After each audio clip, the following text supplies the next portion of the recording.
जय नृसिंह। हरे कृष्णा हरे कृष्णा। तो आगामी 8ই জ্যৈষ্ঠ বুধবার,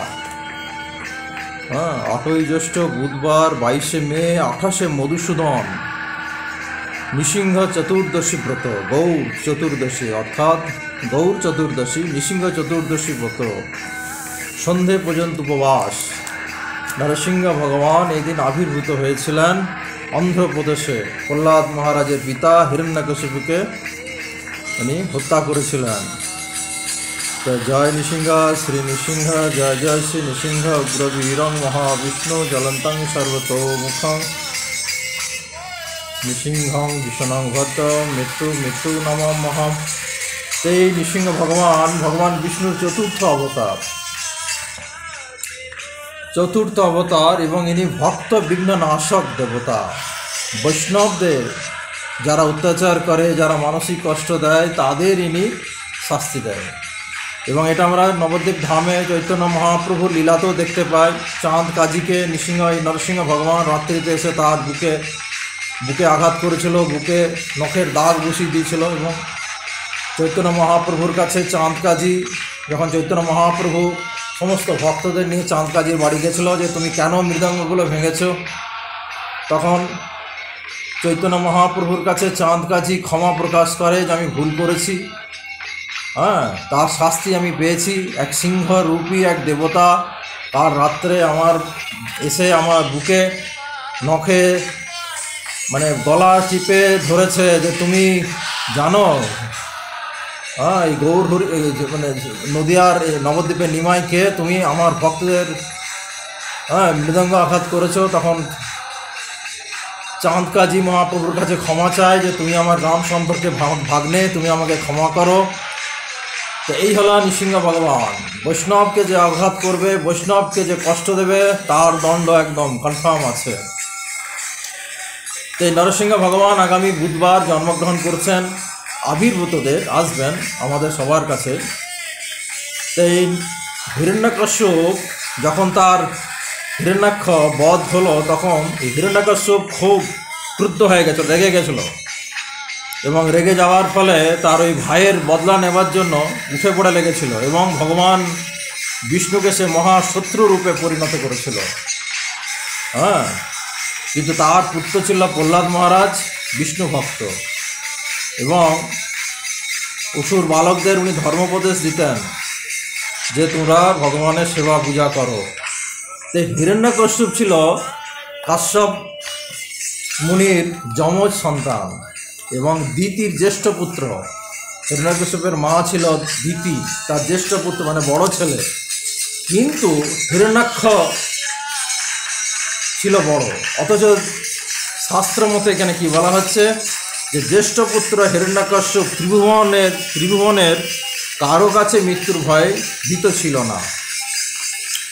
চক্রে হিরণ্যকশিপু দৌর্ভা বরেণ্য চাঁদ বর্ষে সপালনং লোকং ত্রিভুবনং অকৃত মিত্র মৃত্যু উদ্ভব।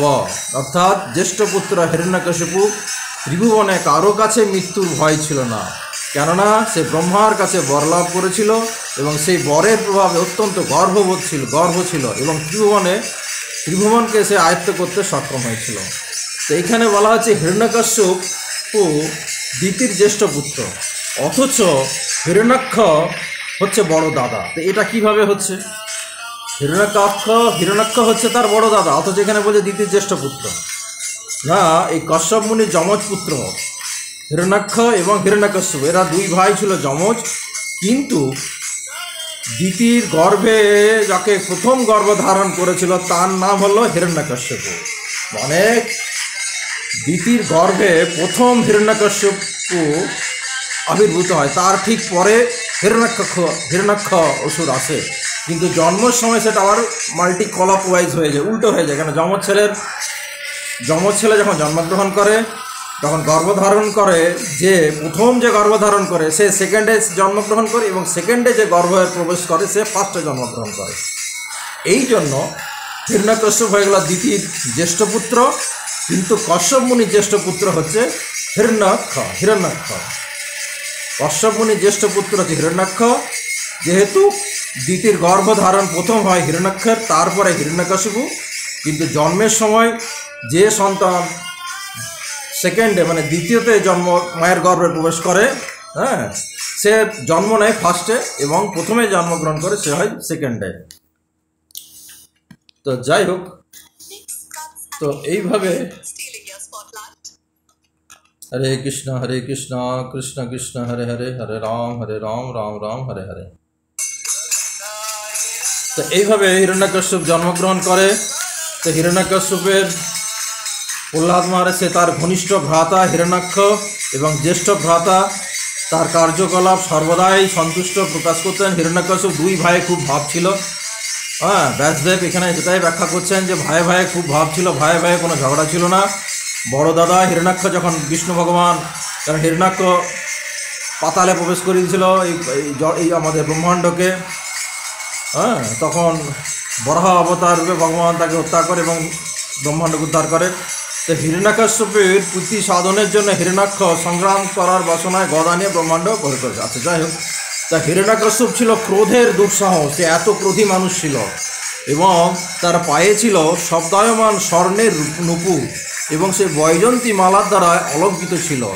তার স্কন্ধে ছিল একটি বিশাল গদা, হ্যাঁ, এবং তার দৈহিক মানসিক শক্তির সঙ্গে ব্রহ্মার বরে অত্যন্ত সে গর্বিত ছিল।